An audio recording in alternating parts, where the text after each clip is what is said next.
ñu ngi Ziguinchor démb ak tey ci kattanu borom bi ginnaaw Saint-Louis Ziguinchor ngir gën a jege rek sunu auditeurs yi waaye ñi seetaan télévision bi naka noonu it ñiy jàng observateur ak IGFM di dellu di jaajëfal ñëpp. ñu ngi am yéene waxtaanee mbokk yi tey wàllu Casamance tolluwaay li ci fànn yu ci bëri wàllu jàmm ji ndax bu ñu nee Casamance xel yu bel dem ci wàllu paix en Casamance. koom-koom social dundinu askan wi incha allah loolu lépp fas nañ ko waxtaanee ak yéen en direct fii ci place de Gao ak télévision Futurs Médias gan yi bokk na ci Mamina Camara mbokk yi mooy président conseil départemental bu Bignona président maa ngi lay nuyu rafetlu bu baax sa teewaay. waaw maa ngi lay sant El Hadj Assane Dieye di nuyu public bi di nuyu waa sama département Bignona Casamance Sénégal yëpp. jërëjëf Camara ñu ngi toog ak Idrissa Sané mooy président collectif entrepreneur yu Ziguinchor di coordonnateur collectif opérateur économique yu diwaan gi sëñ Sané maa ngi lay nuyu. maa ngi lay nuyu di lay ziar ci seen ñëw ci fii ci Ziguinchor. jërëjëf ñu ngi xaarit soxna Ndeye Marie Thiam mooy présidente bu plateforme des femmes pour la paix en Casamance moom it xam naa yitte waaye ci kanam tuuti dina ñëw dabu waxtaan wi. Mamina Camara ni ma ko waxee sànq bu ñu ne Casamance xel yu bari dem ci wàllu jàmm joojee fan lañ ci toll ci wërug jàmm gi. waaw Assane Dieye maa ngi lay sant la gërëm maa ngi effectivement sant yàlla di julli si yonent bi di rafetlu quand même vision bu TFM am groupe Futurs Médias jéem a décentraliser dem si gox yi. génn Dakar ñëw à la rencontre des populations te la Casamance moo aaye fii la capitale Ziguinchor wante ñu dëkk Bignona ñëpp a wàll si ñëw. fekk si leen pour que ñu célébrer ensemble aujourd'hui quand même le groupe Futurs Médias. ni nga ko waxee dëgg la ku wax Casamance dafay wax jàmm. c'est vrai loolu c'est pratiquement on peut pas tronquer l'histoire wante nag ku waxoon il y a plus de 20 ans wala 30 ans Casamance dafa waroon wax. grenier du Sénégal la belle Casamance verte Casamance wante léegi ku wax Casamance dafay wax jàmm c'est vrai dafa am nag ay jafe-jafe yu xam ne dafa dab ci histoire Casamance wante jafe-jafe yooyu président yi fi nekkoon yëpp ku nekk benn ci waaram ak ñu di sant ñu xamante ne ñoo ki jógoon bu teel quand même jàpp ci wante vraiment depuis que président Macky Sall ñëw gis nañu dal dafa am élection yi. depuis élection présidentielle législative ak locale yëpp dafa dégloo ci jàmm te léegi vraiment touristes yaa ngi ñëw nit yaa ngi circuler loolu quand même ñu ngi koy rafetlu di rafetlu quand même la vision et la démarche aussi ñu nga xam ne discrétionnaire du président acteurs yi nit yaa ngi dox ñëpp a ngi dox donc tey effectivement ñu ngi am yaakaar te vraiment léegi ñu am quand même un aboutissement heureux. si événement yu si fama jafe-jafe yi nekk Casamance. ci fànn woo wëru jàmm ji c'est vrai que ku ne ak sa démarche nguur gi bu mu ñëwee wàllu discrétion la jiital xëy na bañ cee boole rek teel a jéeg wàllu valise yi ci suuf ak yeneen waaye lan moo maye jàmm jooju volonté nguur gi la ak bu rebelle yi wala ba tey ji jokkoo bi amul parce que waxtaan aussi nag balaa muy neex ñu seq xeexoo bi daal di koy seq waxtaan woowee mu bañ am intermédiaire yu bari bu fekkee intermédiaire yi mënut a ñàkk. waaw El Hadj Assane xam nga si fan yi passé semaine passée dégg ngeen ay nit jóg ne woy il faut que mu am ay rencontre lii ak lii wala booloo ñu diw mais quand même démarche boo nga xamante ne Macky Sall mu ngi koy réussir avec une discrétion mu ngi envoyé des acteurs dans le Macky un peu partout muy am résultat est-ce que ñun résultat lañ soxla wala ay doomu adama on a tout essayé amoon na ay monsieur Casamance ay femme Casamance ay lan yu doon yóbbu ay valises. Macky Sall a vu que effectivement démarche boobu baaxul parce que dafa évaluer léegi moom mu ngi am ndam foo booy dem Cap Skirring dem Bignona ba Kafountine touristes yaa ngi ñëw nit yaa ngi jóg dem fu nekk donc tey effectivement c'est vrai lu ñu naan table négociation waxtaan ñaar a koy seex mais waxtaan boobu. Macky Sall mësul rompre moo jóg ni y a pas de vaincu y a pas de vainqueur donc ñun ñëpp effectivement dañu war a bàyyi lépp comme ça ñu toog waxtaan donc Macky Sall nee na même bu ñu ñëpp gars yi waxee ni ñu ne Macky Sall warul envoyer délégation Italie moom nee na bu ñu ko waxoon sa Amérique dina envoyer parce que moom lu ko soxal mooy la paix. donc tey ñun ñu dëkk fii ñu xamante ne ñoo dëkk fii surtout léegi ñu xam ne crise bi dafa déplacé wu Bignona ñu ngi koy sant bu baax di sant aussi ñi nekk ci Macky bi ñi sant aussi les chefs rebelles ak aussi les politiques yu xamante ne dafa def preuve quand même de compréhension di négocier ki suuf di waxtaan pour jàmm ñëwaat parce que xam nañu Casamance moo grenier Sénégal. jërëjëf Mamina Camara Idrissa Sané yow gis-gis benn bi nga am que ni jàmm ji ñu ngi ciy def ay jéego mënees na am yaakaar. waaw Age Assane maa ngi lay gërëm encore une fois de plus di gërëm population Casamance di gërëm surtout groupe Futur Média ci émission décentralisée bi ngeen programme fii ci région Ziguinchor loolu mooy wane que ni Ziguinchor bokk na ci Sénégal. bokk na ci tamit li nga xamante ne moom la ñuy xeex bés bu nekk mooy désenclavement wu région Casamance. donc tey GFM bu ñëwee ba Casamance donc dinañ ci rafetlu. ba pare di lay gërëm ba pare nga nekk suñu interlocuteur ci say patron. ne leen ni ki opérateur économique u Casamance vraiment ñu ngi lay gërëm population Casamance ñu ngi lay gërëm. jërëjëf. Assane bu ma ci jógee aussi may gërëm xam nga tey yegg si nga Casamance tombé ci fête chrétienne. tey mooy communion fii ci Ziguinchor. man ciy profité tamit di ndookeel suñuy mbokk chrétiens yi nga xamante ne tey mënuñu fekkee émission bi. waxtu bi ñu waxtu ni ñoom ñu ci église bi n'est-ce pas donc di profité di leen di ndokkeel di leen di jaajëfal. Assane bu ñu naree waxtaanu mbirum teew Casamance benn fait constaté nañ ko mooy que ni sentir nañu que temps yi amul benn perturbation. sentir nañu que ci suuf xam naa am nañu yoo xamante ñu ngi dox ay jéego. waaye ñun en tant qu'opérateur économique en tant que fils de la région lu ñuy ŋàññ mooy lan mooy danoo doon bëgg que démarches yi doon des démarches inclusives. il est vrai wax dëgg ci yàlla amoon na moment yoo xamante ne xëy na ay nit ñoom mbubboo faiseur de paix di dem ci àll bi di négocier paix waaye gis nañu ni ki amoon na ay situation yoo xamante ne dafa doon gën a perturber paix au niveau de la région de Ziguinchor. xam naa ci loolu ci expérience boobu moo tax ba Macky Sall jël ay matuwaay pour que léegi muy dox dans la discrétion. waaye mais ñun noonu nee na nit ki ko gënaluñu parce que la population de Ziguinchor population Casamance dafa soxla information dafa soxla xam effectivement jéego yu Macky Sall nekk di dox yan la. population bi xam ko bu boobaa ñun it daf ñuy gën a jàppale ci koom-koomu Ziguinchor. daf ñuy gën a jàppale effectivement ci nan la ñuy fonctionner. parce que Ziguinchor dañoo soxla développement dañoo soxla dugg ci gox-gox yi pour mën a sigil suñu dëkk. donc constat boobu bu ñu ko defee ñun ne à Macky Sall c'est un appel du cœur. que mu donne un débat inclusif que c'est monsieur Casamance là c'est vrai daf leen a écarté mais que am na doomu Casamance yoo xamante ni mënuñoo génn ci négociation wu paix te ku ne négociation wu paix keneen mënul ñoo négocier paix fii au Sénégal en Casamance lu dul ay doomu Casamance. parce que ñun ñoo xam réalité yi fi nekk ba muy tàng ñoo fi nekkoon ba muy sedd ñoo fi nekkoon. ña fan nañ nekk ci àll ba am nañ ci ay mbokk ñi nekk ci nguur gi am nañ ci ay mbokk et on dit encore une fois de plus que débat yi négociation dafa war a doon des négociations inclusives. ñu boole ci fan yëpp. muy religieux bi muy opérateur économique bi muy paysan bi muy pêcheur bi muy cultivateur bi muy les comment ça s'appelle mooy ceux-là qui viennent en appui à la région de Ziguinchor. donc ñooñu ñëpp dañ leen a waroon a boole n'est-ce pas ci négociation parce que c'est eux qui font la richesse au niveau de la région. très bien Mamina looy tontu ci interpellation yooyu ce besoin de communication ce débat inclusif bu muy woote moom Sané pour ñu boole ci ñi ci war a boole quand même donte sutura baax na ci waaye boole leen ci quand même mu ne. waaw maa ngi koy nuyoo donc monsieur Sané di rafetlu liggéey mu nekk def fii ak ñu mu àndal. mais lu mu wax effectivement am na loo xamante ne quand même lu mu wax yëpp le président Macky Sall ak groupe bu nga xamante ne moo nekk actuellement di yore dossier bi mu ngi koy def parce que Macky Sall tegul kenn de côté xam na crise bi nekkoon na ministre de l'intérieur doomu réew mi la te xam na dafa évaluer d'abord li Abdou Diouf def li Ablaye Wade def donc c'est pourquoi am na ñoo xamante ne quand même ñëpp quand même la dugal ci biir mais lu ñu bëgg mu def nag du ko def sur la place publique.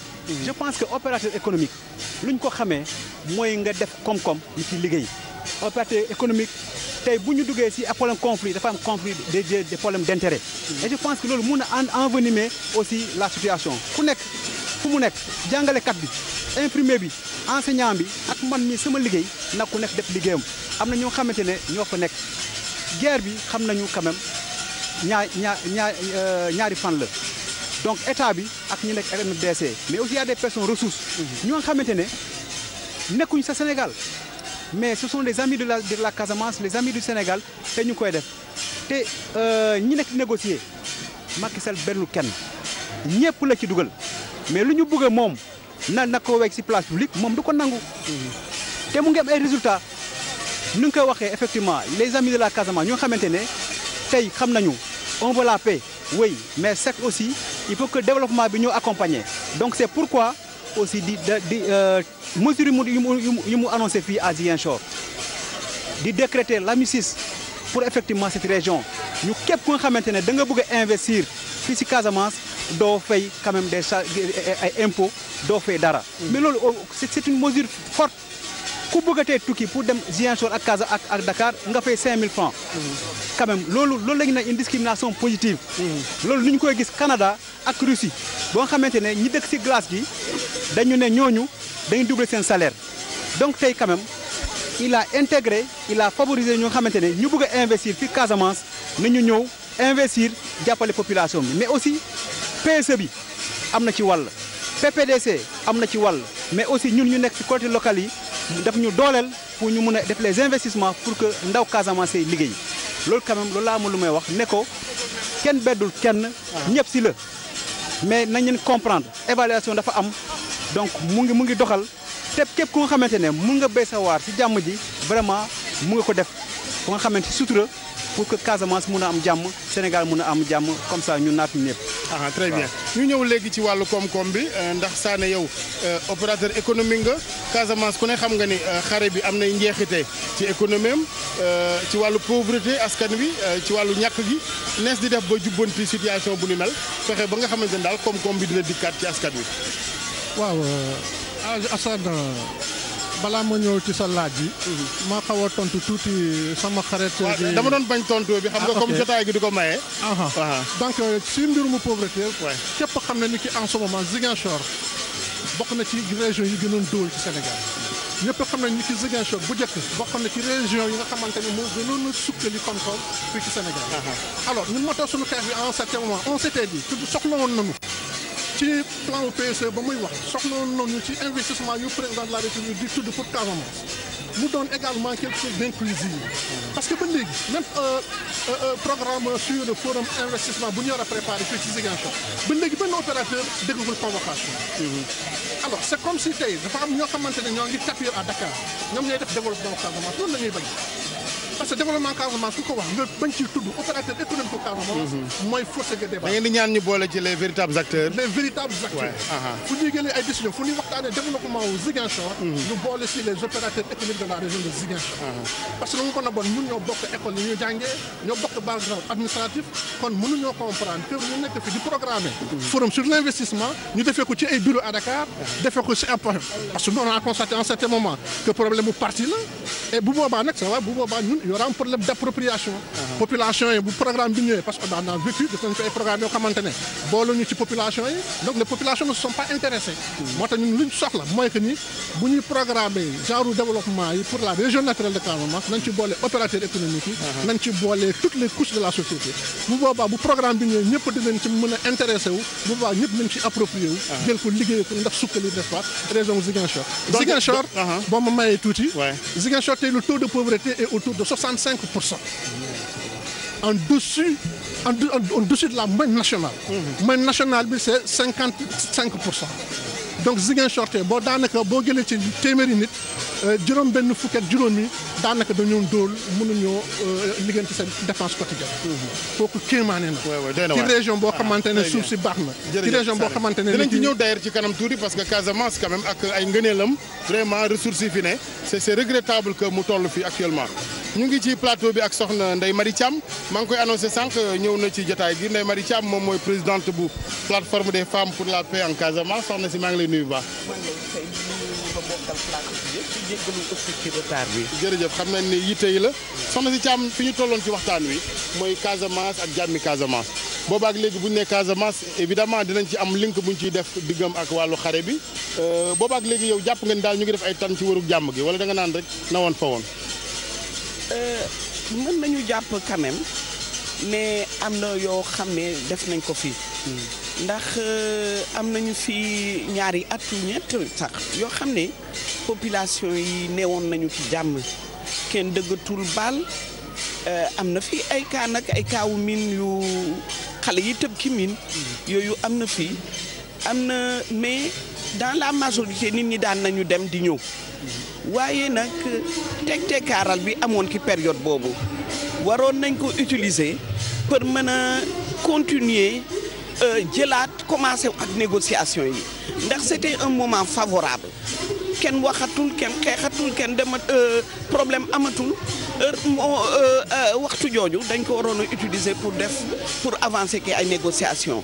ñu ngi rafetlu lool nag li fi président de la République def dans le cadre du développement et du désenclavement de la région loolu lu rafet la.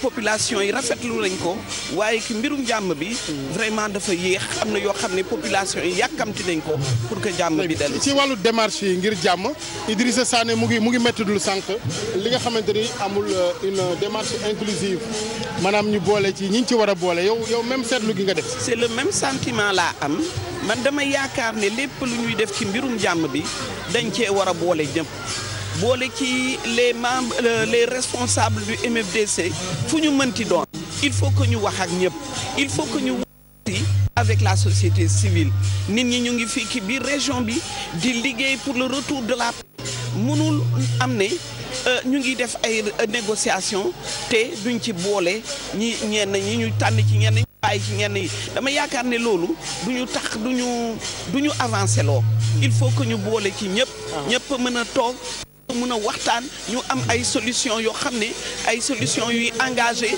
toute la population les responsables du MFDC l'État du Sénégal et les populations de la Casamance. su ko defee rek di nga gis aussi négociations yi gën a vraiment mu gën a transparente mu gën a claire mu gën a inclusive et puis aussi ñu dañoo yaakaar bu baax ne que la question du conflit en Casamance dañ ci population Sénégal yëpp ci war a bokk ndax Casamance fait partie du Sénégal donc fépp fu nit nekk biir Sénégal war na ci jóg war na ci mën a liggéey ñoo bokk ak doomu Casamance yi ñuy bokk liggéey ut jàmm bi ñun loolu la ñu yaakaar. Mamina ñu ñëw ci wàllu développement bi économie Casamance ak ay ngëneelam yëpp malheureusement ak fi mu toll nees mën a def ba wëlbati yëf yi mu doon ay avantages yi neen. waaw El Hadj Assane xam naa bëggoo tontu mais je pense que contribution la par rapport à la paix ndem maram mi ñëwul sànq maa ngi koy nuyu di ko sant di rafetlu liggéeyam ay engagement pour la paix. mais aussi di wax ni effectivement wax na que Sénégal yëpp inclusive bi mooy Sénégal yëpp doomu Sénégal yëpp ñu ci war a bokk mais tey mais El Hadj Assane Foundiougne Sénégal est-ce que bokk na Casamance bokkul Casamance. Les négociations ont eu lieu à Foundiougne 1 Foundiougne 2 on a toujours effectivement dañu mës a élargir waxtaan ak ñëpp am na ñu nga xamante ne ñoo nekk ci biir mais nekkuñu sa waa Casamance. ils viennent effectivement du centre ou bien du nord te tey aujourd'hui bu fekkente ne la diplomatie sénégalaise a lutté boo xoolee autant ki bëgg a ñëw Casamance Sénégal da nga gis on a mis l'ambassade de France Casamance couleur rouge loolu te tourisme yi tumuranke loolu te ministre du tourisme maa ngi koy sant di gërëm mu ngi xeex Macky Sall mu ngi xeex mais tey encore bu fekkente ne c'est un mouvement dañuy jóg di bëgg a dëkk bu dekk Sénégal di géem a indi encore comprimé la paix mais ça va encore bloquer les investisseurs mën a ñu ragal ñu bëri lañ dajal ils ont peur alors que. ils ont eu l'assurance que. nga baal ma ñu génn ci wàllu mouvement kuréel ak yooyu ca wax ci li nga xam ni askan bi moom la ñuy xaar ci yéen au-delà des mouvements des structures vraiment nit ñi lu ñu bëgg mooy vraiment seen i njiit ñi nga xam ne ci seen askan lañ bokk ñu porter le combat. autorités yi décidé yëg ko nan lañ def mën a def ba ñàkk gi denc ci Casamance man les formules les voies yi mën a indi loolu laa bëgg ñu réfléchir ci. waaw nu ko effectivement Sané waxee c'est vrai le seuil de pauvreté mais nañ xam naka lañ ko calculer parce que effectivement bu fekkente ne lu effectivement dañ ko calculer bu ñu ne pauvreté fii Casamance yow boo doxantee di nga ne dama am jaaxle parce que fii région de Ziguinchor chaque 2 mois dafa am fruit. ku bëgg a lekk kenn deew fi xiif. mais effectivement. addina du lekk rek de addina nit ñi quand même ils ont d'autres prétentions. maa ngi ñëw je connais effectivement nu ñu calculer yëf yi. xam naa ko bu baax maa ngi ñëw. mais dama ne tey xam nga kii dafa wax ni affaire mine ak aussi les changements climatiques. ak aussi tey la salinisation dafa nangu xorom si dafa nangu suñu suuf yu bëri. donc loolu te tey ñu bëri amuñu effectivement loo xamante ne pour dépense donc loolu président Macky Sall mu ngi ci xeex tey boo xoolee le programme yu nekk ci PPDC mooy tey dafay revitaliser dundalaat tool yi nekk ci àll bi pour que tey ñu mun a béyaat ceeb béyaat dugub ak leneen mais aussi ñu def lu nga xamante ne des fermes agricoles. d'abord y a les fermes natangué les fermes familiales et les fermes aussi qui ñu xool aussi tey ak au niveau du PSE il y a un vaste programme pour réhabiliter le barrage de Afignam et aussi essayer de voir comment mettre en place ay structures yoo xamante ne mun na résorber le chômage. mais indi fii koom-koom dafa wax si njàng mi bu njàng mi tumurankee tey Ziguinchor am na université Bignona président Macky Sall mu ngi fay tabax institut supérieur de technologie ñu ngi yokk ay lycée président Abdoulaye Wade naam def na ay jéego président Macky Sall mu ngi jéem a doublé. donc loolu naam jafe dafa am mais tey président Macky Sall est en train de poser ay jéego yu am doole nee na tey il appelle il tend la main à tous les investisseurs ñu bañ a ragal ñu ñëw ku ñëw fii investir pour comme Casamance mun na effectivement mais loolu quand même loolu la ñuy seet donc c'est pourquoi il y a une bonne vision une bonne volonté du président Macky Sall pour te dundalaat Casamance PSE de pauvreté bi mun na aussi wàññeeku ñun ñu nekk ci collectivité locale aussi dañ jot mandat de tout faire pour mettre en place des unités de production accompagner les jeunes dans les fermes accompagner les jeunes aussi pour ñu mën a am xëy ak jigéen yi aussi. voilà jërëjëf Mamina Sané. Mamina Camara président conseil départemental Bignona. Idrissa Sané yow tam ci wàllu gëstu yi rek yan yoon nga gis ne mun na maye Casamance vraiment ku fi ñëwaat ay at xam ni xar kanam gi changé na yan yoon yan formule nga jàpp ci wàllu économie. waaw Ajasan économie dafa am lu tubaab di naan ay grappe yoo xamante ne c'est essentiel ci développement wu dëkk. encore moins région wu Casamance. grappe bi bu njëkk bi mooy ban. mooy agriculture. agriculture boo seetloo tey dañoo bëree ay géej boo seetloo tey suñu forêt yëpp daanaka xorom si yàq na leen. c'est l'occasion pour man ma plaider pour village yu Afignam. am na benn barrage bu ñu tabax Afignam ça fait léegi plus de 30 ans. ñun ñuy dëkk bi ñu ne tey suñu géej bi amatul benn njëriñ. barrage boobu ñoo ngi ñaan nguur gi mu jéem ñu ko ubbi wala mu xam ndam naka def. pour que population bi ñoo nag xam effectivement nan lay suqalee n'est-ce pas agriculture am. agriculture daanaka fii ci Casamance ñun soxloo ñu engrais daanaka fii ci Casamance soxloo ñu ay tool daanaka fii ci Casamance soxloo ñu ay faro parce que am nañu loolu yëpp suñu suuf si yàlla def na ko suñu suuf si baax na. accompagnement la ñu soxloon mais ay programme yu bëri yi nga xamante ne dañ koy indi fii en Casamance gisuñu njëriñam tey parce que yëpp a tëj yëpp a dellu tey ba léegi paysan baa ngi gën a pauvre. deuxième grappe bi mooy ban mooy tourisme. dégg naa président de la République dinaa ni ki amnistie pratiquement fiscale. c'est bien beau mais amnistie fiscale boobu balaa mu def ko li ma la ca njëlbeen rek c'est que dafa convoqué wul dafa intéressé wul les agents du tourisme ñu nekk ci secteur tourisme ñu discuter ci opérateur économique u Casamance ñu discuter ci ñu won ko ñun ay yoon yoo xamante ñun dañ ko xàll ba pare parce que fii Ziguinchor liggéey nañu il y a 3 ans de cela ci benn forum économique. yooyu yëpp dañ ciy xalaat. madame Thiam du ma bay ma wax lu ma neex. parce que ñëpp dañ leen invité ci forum économique boobu. kayit boobu keroog Macky Sall ba mu ñëwee moom lañ ko jébbal nekkoon ni ki développement région wu Ziguinchor lii la soxla. ñetteelu grappe bi mooy lan mooy pêche. xëy na kayit bi ngeen ko jébbal jëfandikoo na ca. jëfandu na ci tuuti parce que gis nañu tuuti traçabilité ci PSE bi. waaye des na lu bëree. des na lu bëri xëy na peut-être ay problème de moyen la on ne sait pas mais moo tax communication dafa baax ci nguur ñun bu ñëwoon tey bu ñu balaa par exemple ñoom bi passé ñun ñu ngi doon revendiquer au plan économique ouverture capitalu bateau yi. parce que c'est bien beau ñu desservir Casamance ñu désenclaver ko mais tuuti ci koom-koom rek loolu dañ ko waroon a boole opérateur économique yi ubbi capitalu bateau yi pour opérateur économique yu région Ziguinchor nañu jël suñu doom ñu liggéey ci bateau bi rafet na mais au plan macroéconomique c'est là où il faudrait intervenir. ci la ñu laaj Macky Sall moom ci boppam mu ubbi capital Aline Sitoé Diatta ubbi capital Aguène et Diambogne population Ziguinchor ku ci bëgg a participer mu bokk ci conseil d'administration bi. loolu benn la deuxième bi tamit ñu ngi ñu réduire bio bateau waxuñu tranche 12 000 francs excusez parce que benn tranche la ñu wàññi ci bateau bi. mais des na tranche yu bëri.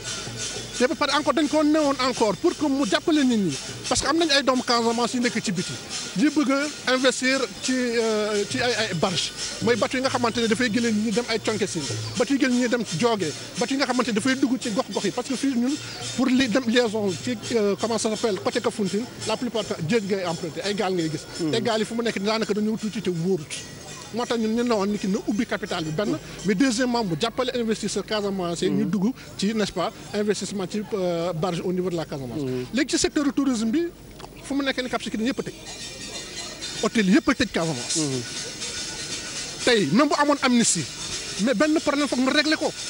parce que tey boo demee ambassade surtout ambassade comment ça s'appelle bu France bi fii au Sénégal boo demee affaires étrangères bu France fii au niveau du Sénégal le Sénégal était à la liste rouge. maintenant ak accalmie bi ñu fiy dund quand même accalmie bi président désenclavement bi déggoon nañ ko président wàññite l'impôt yi quand même jéego la c'est pas rien. jéego la waaye des na y a un problème essentiel. y a un problème essentiel. destination Casamance tant que génnewuñu couleur bi ñu ci def. mooy au départ c'était rouge actuellement dañoo wàññi tuuti parce que les opérateurs économiques ont eu à intervenir. les autorités sénégalaises ont eu à intervenir. maintenant c'est orange. mais ba léegi des na. parce que tant que c'est orange les gens auront peur. parce que c'est camouflé. vous proposez quoi lan ngeen di proposer. yooyu yëpp ça va on s'est dit qu'on allait d'abord nous faire du lobbying. mooy lobbying bu gars yi di def au niveau touristique. souvent ay salons internationaux que ñu permettre aux opérateurs économiques de la région ñu dem ci salons internationaux yi défendre le dossier Casamance. Très bien. Deuxièmement vous m'excusez. waaw rapidement rek waaw. voilà deuxièmement donc bu ñu paree ci lobbying yooyu. mais encore mu doon quelque chose d'inclusif. mu doon encore quelque chose d'inclusif. très bien jërëjëf xam naa autorité dégg nañ leen yow sa problème mooy daal il faut ñu boole leen ci mais ay jéego ngi fi parce que nag xëy na kenn mënul defandoo lépp waaye am na loo xam ni mënees na cee tegagum loxo ba keroog ñuy am quand même réalisation yu gën a yaatu. madame Thiam ci wàllu urgence lan nga jàpp ne su weesoo bien évidemment wërug jàmm gi mooy urgence fii Casamance.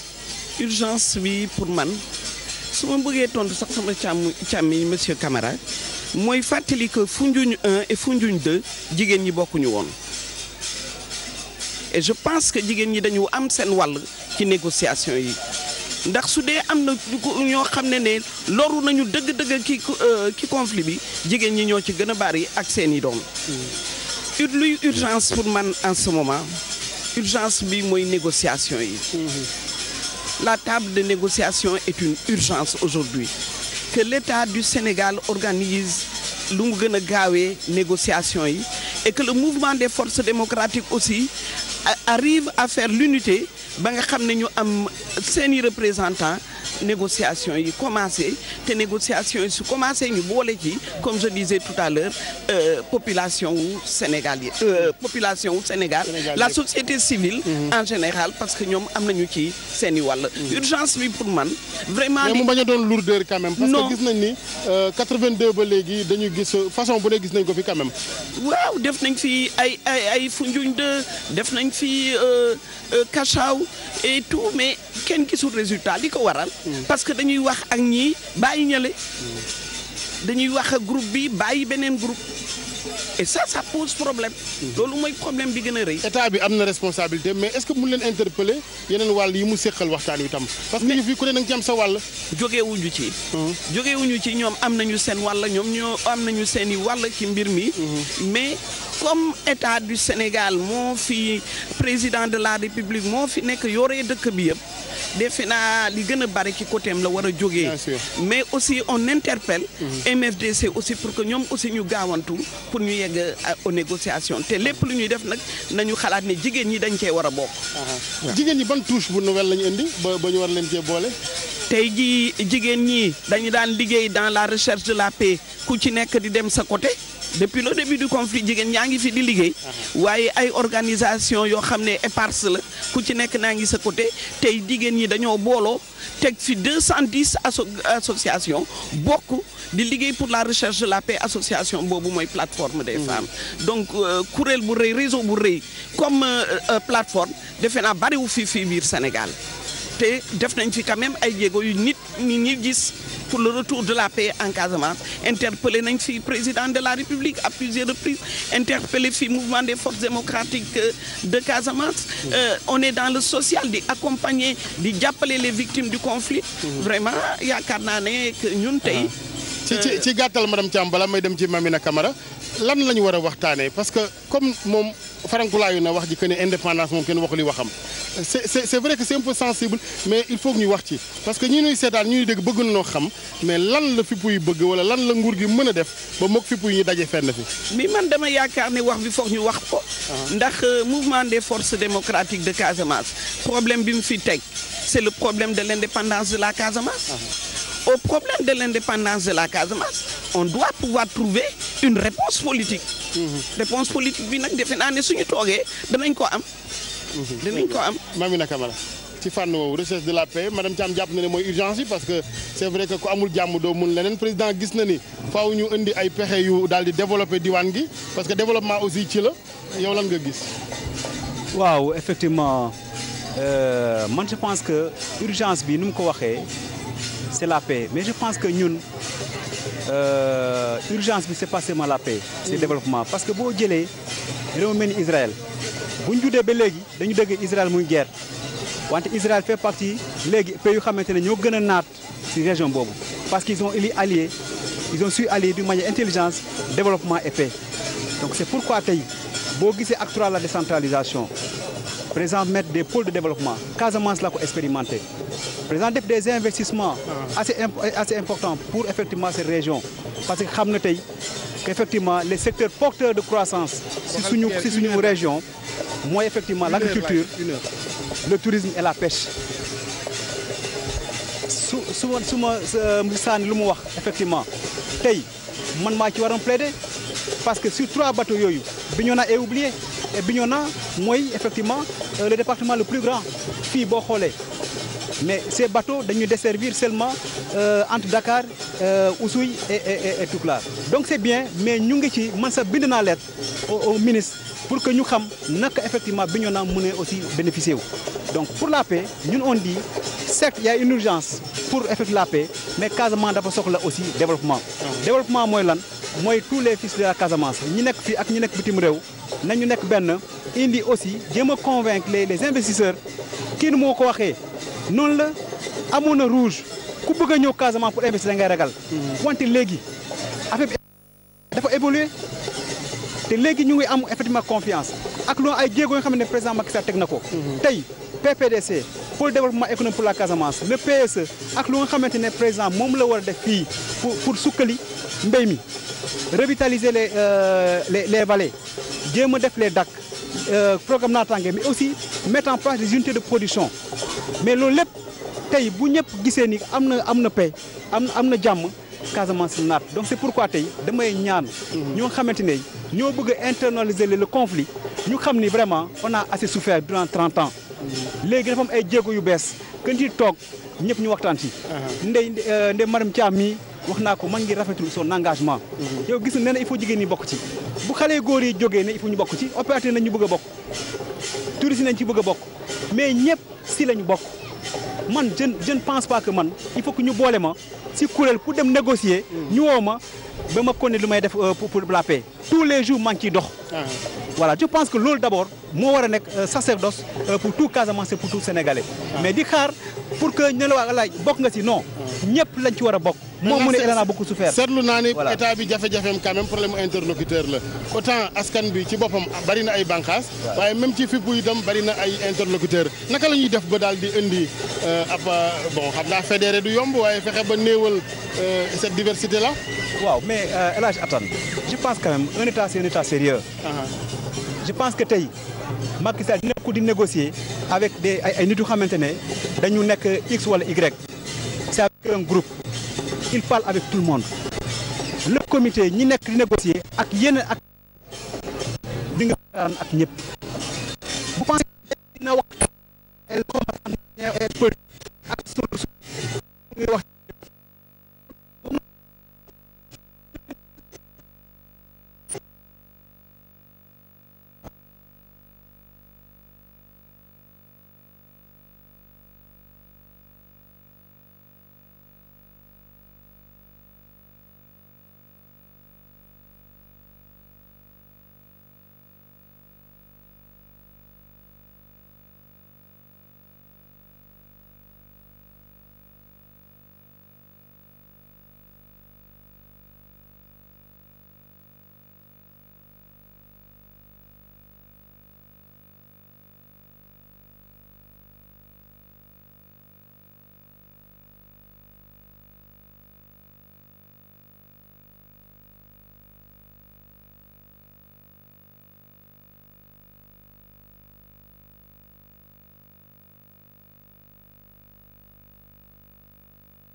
comprendre que ni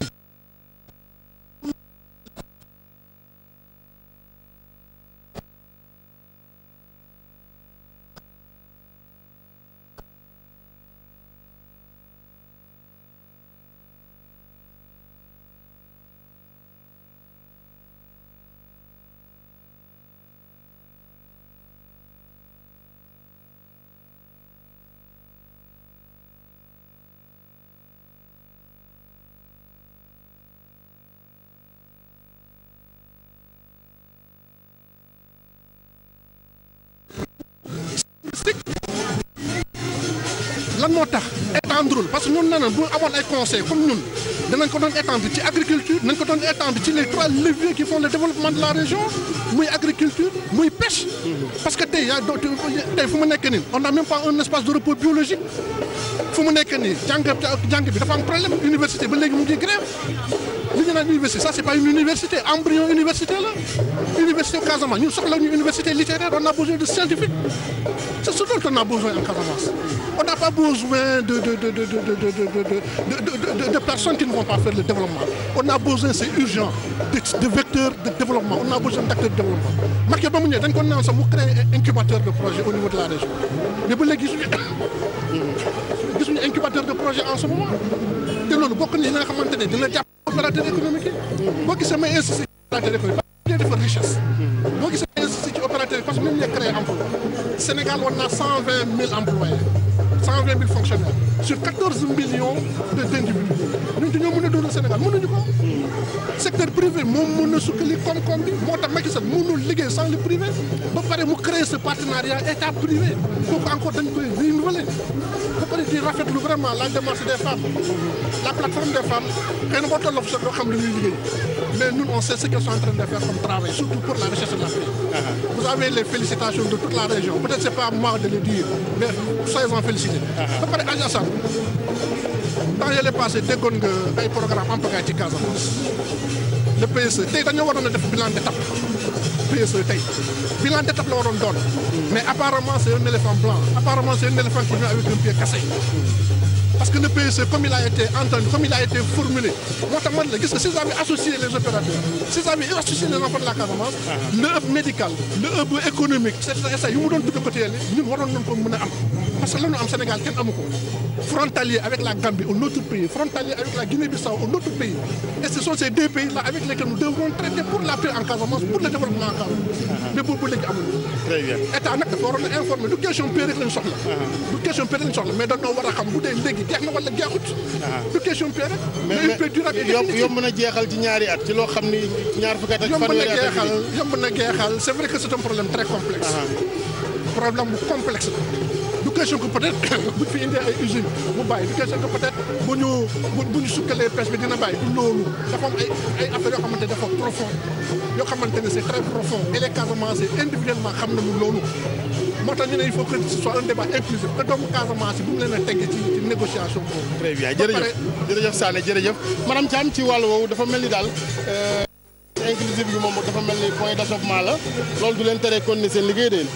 non loolu duñu parce que El Hadj Assane soo dégloo ñun ñett panélistes yi fii di nga xam ne ñun ñett ñëpp Casamance moo ñu jor développement wu Casamance moo ñu ñor paix jàmmu Casamance moo ñu ñor Sénégal moo ñu ñor soo déggee débat bi ni mu demee rek nga comprendre di nga comprendre loolu donc ñun tey démarche inclusive bi moo ñu xala jaaxal parce que effectivement bu dee ñu ngi négocier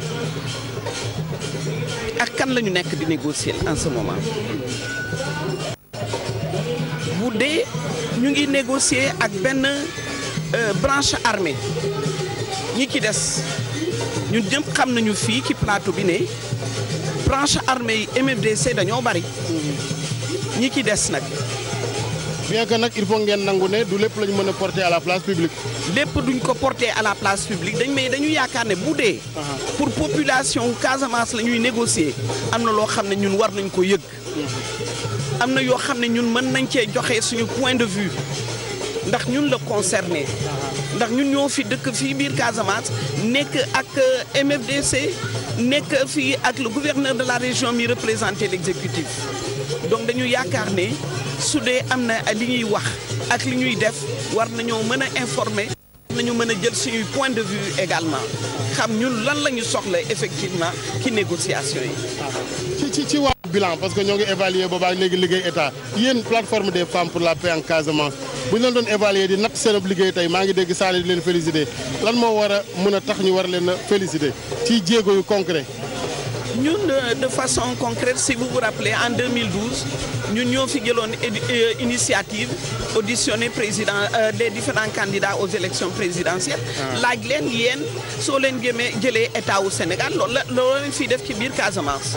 deuxième tour aussi ñoo fi taaj président Macky Abdoulaye Wade wax aussi ak président Macky Sall par vidéoconférence ñoo fi jóg aussi rencontrer quelques combattants au MFDC gisuñu ñëpp nag gisuñu chef de guerre yi mais ay combattants toog nañu ak ñoom waxtaan ak ñoom jël nañ fi ay charge ay victimes du conflit ñoo fi nekk di waxal pour les victimes de conflit les victimes de mines pour les personnes déplacées pour les veuves et les orphelins ma yaakaar ni ñooñu bu bourse familiale amee ñooñu war nañ cee bénéficier yaakaar nañu aussi que ñun aussi taxaw nañu ci loolu bu baax a baax ñoo fi jóg benn association ou plateforme jóg na fii tout récemment def fi tuuru Sénégal di dem di gisee ak jigéen ñi dans tout le Sénégal waxtaan ak ñoom ne leen il faut que ngeen jóg jàppale seenu sëru Casamance def nañ fi ay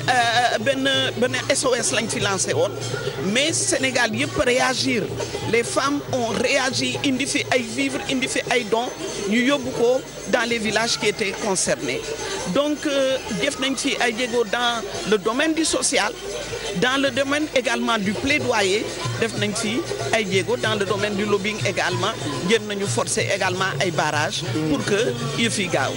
yaa ngi wax jafe-jafe jokkoo ak chef de guerre yi moo ne yéen seen yaay ngeen yéen les femmes de Casamance ce qui veut dire que il faut ñu nangu ne yëf yi complexe na. yëf yi complexe na lu lëj la. yëf yi complexe na ndaxte aussi il faut que bu ñu fàttee l'aspect culturel. damay bañ a wax aspect mystique. ndax ki la aussi dans ce conflit armé là donc loolu aussi day doon barrage. suñu diggante ak suñu doom yi. loolu lépp ku ko fi xaar doo développé Casamance de je pense que quand même gis-gis bi président am mooy xëy na comme mënuma fajandoo lépp naa faj fi gën a metti fi ma yaakaar ni bu wéree xëy na li ci des mënees na ko négocier. loolu lañ ci comprendre. li ñu ci comprendre mooy président am na wàllam. MFDC am na wàllam mais ñun aussi jigéen ñi am nañu ci sañu wàll. donc loolu la ñu nekk di dox noonu. très bien Mamina Camara ci li ñu dëgmal maintenant à l'avenir ku ne warees nga mën a nangu ni mën nañoo gën a baral jéego yi nag parce que ku mel ni Sané ak i moromam dañu bëgg lu gën a concret même bu ñu mën a porter lépp à la place publique discrétion bi ni ngeen ko waxee wàññiku négociation am lu concret am quand même. waaw xam nga boo waxee tey effectivement lu concret. Assane journaliste nga ñun dañu nekk observateur. Sénégal au cas MFDC dajoo ñu à l'extérieur président Macky Sall bu mu jëlee nguur gi fan la jëkk jëm Gambie. nee na président Yaya Jammeh dama bëgg nga jàppale ma mu dem Guinée Bissau tey mu ngi waxtaan parce que man li ma xaw a gêné mooy li sama frère wax. Effectivement mënoo def leneen sans les enfants de la Casamance parce que bu ko waxee aussi ça fait mal ñi nekk donc ci biir sont pas des enfants de la Casamance nañu bañ a wax dafa am te dañu nekk plateau ay millions de peuples ñu ngi kii ñooñu tam ñi nekk ci biir ñu ngi déglu booy wax boo waxee man bokkuma ci waxal la bokkoo mais bu ne waa doomu Casamance voilà ñu mu tudd ay université ak ñoot ku nekk mun a am pas-pas ak volonté ndax xam na Assane am na solution wala daf ko jàng naka la mu ne ñëw apporter sa solution mais ñi nekk di liggéey vraiment doomu Casamance ñoo ci biir mais tey kii wax na ko dem nañ Italie demee feneen ak feneen affaire yaa ngi am résultat donc tey vraiment ñu ñoo dekk fii ñoo nekk doomu Casamance juróo fi yaroo fii jiite fii donc tey la paix ñun la dafa soxal ñëpp mais li ma ko wax man paix bi rek doy ma paix et développement dafa bëgg ñu gis. te tey da nga ne ay ak concret mooy lan les trois piliers yu nga xam ne secteur yu nga xam ne ñoo mën a porter la croissance mooy l'agriculture. le domaine agricole communautaire fan lañ ko def à CFA fan la fii la Casamance mun a employer des centaines de jeunes mun a sukkali. Il y a le projet, le financement est acquis pour remettre en fonctionnement le barrage Afignam, revitaliser les vallées. Mais aussi, créer des pistes de production. Déjà, le financement est acquis par la Banque mondiale avec le PPDC et bientôt vous allez voir que fait pour nous produire, nous avons des pistes de production. Si nous avons la grève elle est nationale, c'est pas seulement dans cette université. L'université d'essai, le centre d'essai, c'est à Sédhiou. L'Institut supérieur de technologie c'est à Bignona. Université Ziguinchor am na université. La santé bu mu wax amoon na ay jafe-jafe l'hôpital La Paix ubbiwul ñun ñu dëkk Bignona ñoo war a jooy ak ñi dëkk Oussouye parce que tout est à Ziguinchor. ñaari hôpitaux 3 hôpitaux Ziguinchor ñun ñu amuñu mais tey on accompagne on sait que ñëpp mënuñu am. nañu accompagner ba suba ñun ñu am ci. donc vraiment yaa ngi wax affaire mbay mi. est-ce que ndaw ñi ñoom it pare nañu pour dem bay yi parce que aussi ndimbal dajee fekk loxol borom xale yi bu ñuy jooy wàllu chômage est-ce que xale yooyu yu Casamance noppi nañu ngir ñoom soobu ci mbay mi. waaw Alassane ma ngi lay jox firnde bu leer démb la ñu amoon réunion au niveau de la préfecture pour la sélection des dossiers pour le PAPEJ mooy le programme pour les jeunes et les femmes nga xam ne Macky Sall daf ko def fii sànq sama naataango dafa wax ni y a pas un centre d'incubation. Je vous dis ici que le financement est acquis par la BAD et que le centre d'incubation, le centre de Guérina, qui est là, à l'entrée de Bignona, sera réfectionné à coût de 467 millions. Président Macky Sall mu jël engagement au financement BAD. Donc c'est clair, il y a la plateforme économique de Bignona. Tey, sur les 2000 dossiers, les 1500 pour les jeunes, ils ont demandé à faire l'agriculture. Démb laa jógee préfecture Bignona. ba ñu def réunion les 1500 ils ont demandé à faire l'agriculture et ils seront financés pour faire l'agriculture donc ñun fii lañ juddoo fii mbéy lañu xam. financé ak accompagné parce que nag doo financé rek de xanaa di nga leen gunge. non c'est ci wàllu jumtukaayu moderne. non xam nga jumtukaay moderne. déjà yow xam nga déjà les tracteurs dañ ko réceptionné. président Macky Sall def na fi ay jéego joxe na déjà ay tracteurs. ñëwaat na tracteurs yi dañu leen wàcce mais xam nga spécificité Casamance. tey tracteur. balaa nga koy def si beneen zone mooy fu ma dëkk Bignona il faut que des gros investissements parce que dafa bëri ay garab il faut ñu terrasser garab yi mën a terrasser c'est pas comme au nord xamante ne da ngay ñëw fële doo gis mais tey ma invité le Casamance fële fu ma dëkk Bignona c'est une forêt donc yooyu yëpp il faut ñu liggéey si te xale yi ñoo te dañu comprendre parce que tey daf ñu métti xale yi dem di dee li amul si géej bi dem au niveau de l'Europe xale tey ñu ngi def ay programme pour jéem a sensibiliser travailler avec les émigrés pour ñu xam ne il faut ñu toog fii lépp a ngi fii il pleut beaucoup en tant que climatologue fii vraiment il y a des potentialités te xale yi dañu gëm agriculture gëm élevage te mën a sukkali quand même développement de la Casamance. c'est important ñu ngi ci njeextalu émission bi en fukki minutes moo ñu dese Sané nga jël juróom rek bañ koo wees bu ko defee nga bàyyi sa jigéen jël juróom yooyu ñu jeexal waaw mais rafetoon na tamit Aja Sane te émission bi xëy na ñu waxoon ci tuuti français booloon ci tuuti joolaa sax même boo déggut joolaa sax mais daanaka baaxoon na nga xaw ci jàng tuuti daal. jeexale ko mbokk joolaa donc maa ngi nuyu ñëpp. n'est-ce pas di rafetlu émission bi. te sama gi mooy lan développe région Ziguinchor région naturelle Casamance ñun moo ñu tax a. du leneen Casamance bu développé. Sénégal mooy développé. Aj Assane bu ci frontière u Bignona entre Bignona ak Gambie dëkk yi daanaka kenn nekkatu fa. frontière Ziguinchor ak Bissau daanaka frontière bi kenn nekkatu fa. ñii dugg nañu Bissau ñii dugg nañu Gambie parce que conflit bi la. te c'est des bras valides pour la Casamance. Aj Assane bateau bi yàggul ba mu suuxee. ñaata doomu Casamance yoo xamante ne tey waroon nañu mën a jàppale développement. ñu ngi ci biir bateau bi ba léegi pas de solution pour ce bateau. Aj Assane comme ni ma ko waxee jàpp c'est pas parce que lii am na lële am na parce que la mu cité fépp projet la Casamance a faim nous n'avons pas besoin de tendre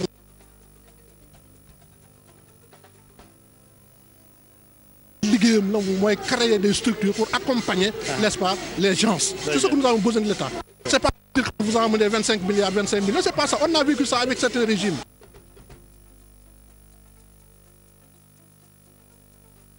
se développer, la Casamance va aller de l'avant. On veut devenir ce qu'on avait perdu dans le temps.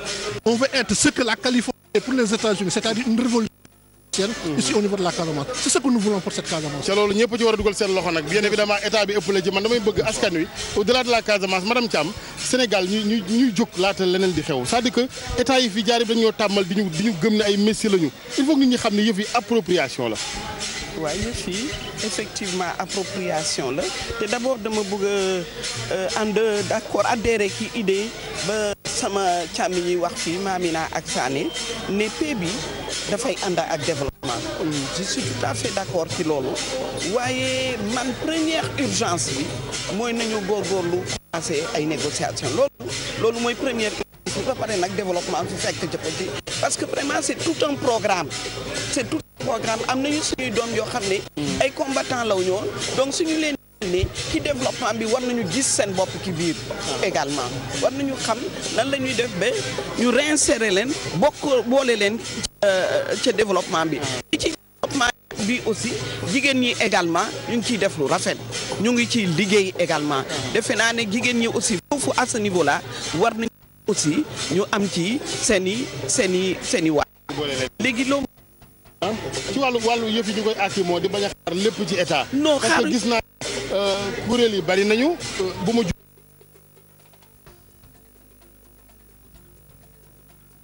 konte nekk benn bu leen nangu.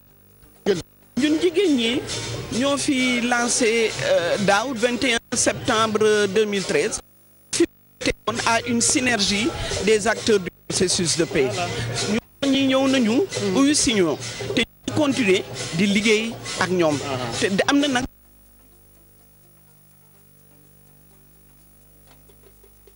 côté Bignona ak yooyu pour dem seeti société civile foofu waxtaan ak ñoom ne également ne leen ñu ngi kii synergie des processus de paix dañu yaakaar ne suñu bokkee vraiment ñun ñëpp ñu booloo suñu doole yi yaakaar nañu ne ay résultats danañ ko am dina yombal waxtaan wi maanaam xaaruñu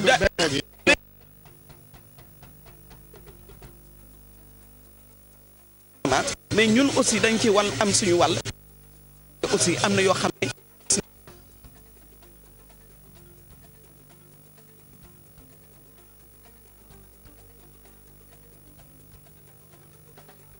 soxla continuer Dakar ci yenn ànd xaar président de la République ñu xaar président de la République qui voit de contournement bi ñu ngi koy xaar également qui faire pour Casamance vraiment développer. waaw merci di nuyu aussi feetlu jotaay bi di nuyu sama nattango yi.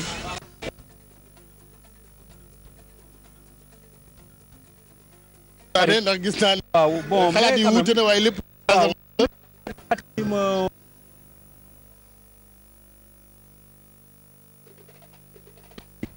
baax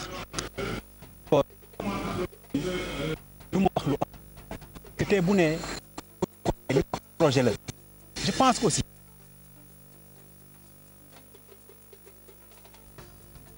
fan la jël ba leen tuddee fii transfert amoon na est-ce que amoon na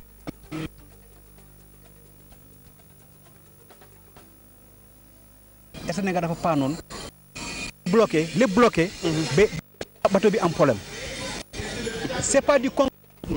Est-ce que effectivement transfert les gens n'ont pas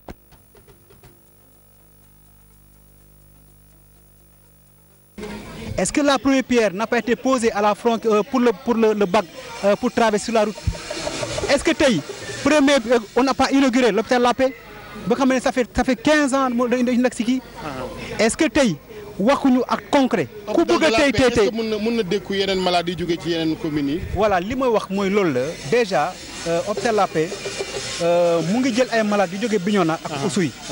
tey dama ne c'est un benn di ñaan état bi. bu ngeen sañoon am seen hôpital bopp. Bignona parce que Bignona 19 communes la moo gën a mag fii ci Casamance. Ziguinchor 5 communes Oussouye 5 6 Oussouye 5 tous les jours ambulance du fi ñëw fii donc c'est pourquoi ñun ñoo war a jooy waa Bignona. pour vraiment ambulance yi arrêté mais waxuñu. ñu ne foo gis il faut ñu def après ñu ñaan tamit Bignona am. Oussouye am ñeneen am. très bien voilà boo xoolee tey président Macky Sall inauguré DAC de Sédhiou. est-ce que c'est des projets. Le PPDC avec la Banque mondiale les pistes de production commencé na à Bignona le financement est acquis pour le barrage d'Afignam. On va revitaliser les vallées. Je n'ai pas cité des projets. Moi, je parle du concret. Quand je dis que hier, la préfecture, sur les 2000 dossiers, les 1500 concernent l'agriculture et ils seront financés. Le centre de Djerina, qui était un centre d'incubation, la plateforme économique de Bignona, c'est une réalité. Madame Thiamangini, Madame Thiam, est-ce que ça c'est des projets? La plateforme la Banque mondiale, mon faut Google ak Sénégal, léegi ma nuyu sama mbokki Andiola. Ma ñombre saf kutiyom kulinum kadi Casamance ka département de Bignona.